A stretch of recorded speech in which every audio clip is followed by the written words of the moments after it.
I heard of one lady, in brief summary. She was born in a poverty-stricken village in Maharashtra, India. She never really had any education. When she was a little girl and wanted to go to school, her family made her take care of the buffaloes. When she was 8 years old, she was married. I think actually she was 9 years old. She was married to a man who was about 30. By the time she was 19, she had 3 sons, and she was pregnant. A mafia type of person who was exploiting the people of the village was especially forcing the women of the village to work really hard and paying them practically nothing. And everyone was afraid. But Sindhutai told the local collector, who was overseeing the police, and that person was stopped from what he was doing. But he was so angry.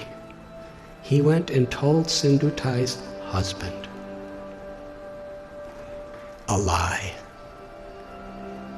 He said, "You are such a fool. Your wife is having affairs with so many men. In fact, the child that is within her womb is my child, not yours. I've been having sex with her. If you don't kill the child and kill her, I will kill you." So the husband, the girl's 19 years old, he kicked her in the chest, not in the chest, in the stomach, repeatedly, to kill her and the child. She laid unconscious. He thought she was dead. So he dragged her to a cow shed where a whole herd of cows are being kept, thinking that people will feel that the cows just trampled her and that's how she died. So she laid there unconscious. And when she woke up, she said, she found one cow standing right above her, protecting her. There were all these buffaloes and oxen and cows walking, and they would have certainly trampled her. But this cow was keeping everything away from her. And even when the in-laws came to make sure she was dead, the cow chased them away with their horns and stood over her. She came to consciousness and gave birth to a baby girl under the cow. And she said she took a rock and cut her umbilical cord. Took about 20 slices to get free from it. And for hours and hours, the cow protected. And Sindhutai, when she got enough strength, she embraced the cow and promised, "As you protected me when I was in great need, I will protect others who are in need." It's a long story, but no one would have her back. Her own family rejected her, her biological family, because according to their tradition, once you're married, you could never come back home. A foolish tradition, as many are these days. In order to not be exploited, she was sleeping in a crematorium with her little baby child. And she would collect wheat that people would put around the dead bodies, and she'd mix it with water and cook it on the fires of the dead corpses. It became such a depressing life for her. She decided, I don't want my child to live like this. So she was going to commit suicide. She went to a railway track with her child in her arms and laid waiting for the train to crush them.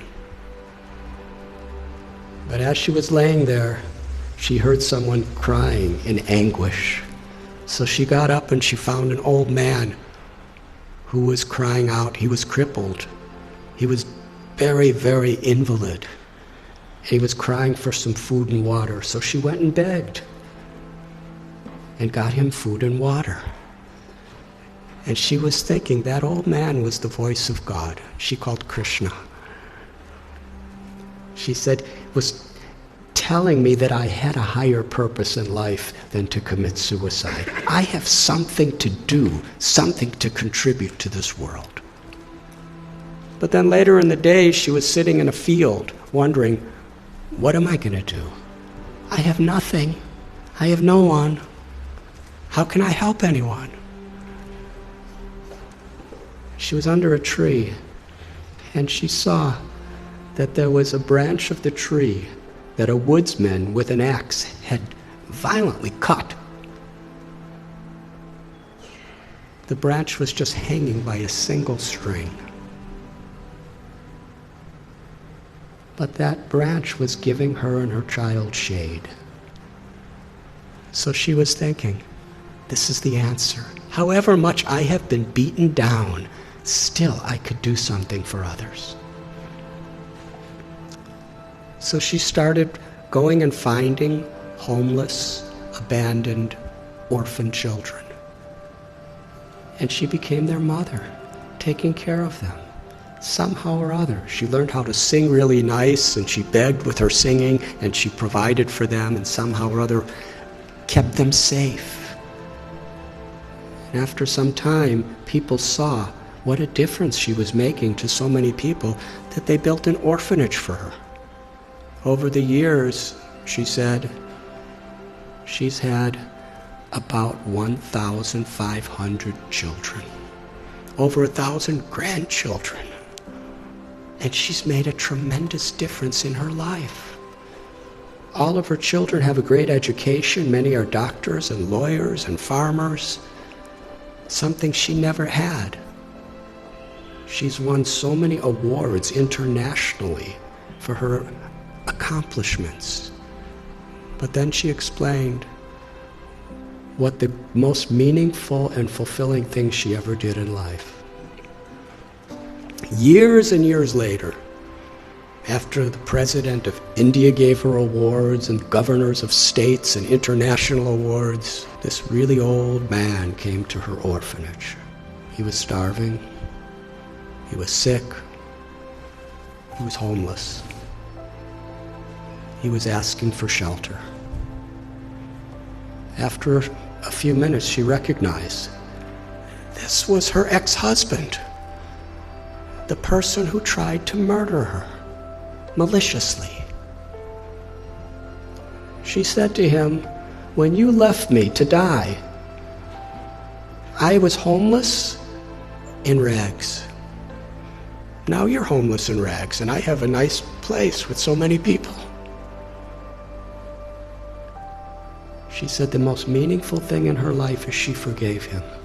And she said, I will give you shelter, but I'm not your wife. I'm your mother. And when people would visit the orphanage, she would introduce him. This is my eldest son, and sometimes he's very naughty. She told a story. It moved me. So at one place, I shared this story, and somehow it was on YouTube. And in her orphanage, someone showed it to her. So she wanted to meet me. So in Pune, I met her. And she was with a couple other people. And we spoke for about an hour together. It was a wonderful conversation. And afterward, there was one lady who was sitting next to her, who was just beaming with smiles the whole time, but didn't say much of anything. And when I was just about to leave, Sindhutai said, I want to introduce you to this girl. She's the one who was born under the cow. She's now a medical doctor, and she's taking charge of one of our orphanages. And then she said to me, I consider all of the tragedies in my life to have been gifts to empower me to make a difference to others. She considered it all the grace of God. She said, "My life has been a road with many thorns, but I made friends with those thorns, and my life became beautiful, and I could give beauty to so many other people's lives."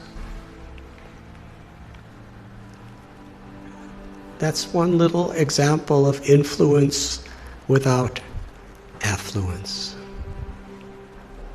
The power of compassion is far greater than anything that money can do. But when money and knowledge and strength and skills are built on the foundation of that compassion, then not only is our own life enriched beyond our comprehension, but we could make such a difference. We can have such an influence in the world. Each and every one of us, whoever we are. Because everyone is so inherently special. And nothing and no one can take that away from us, as long as we are aware. To be an instrument of compassion, an instrument of grace, is the true influence, beyond affluence. Thank you very much.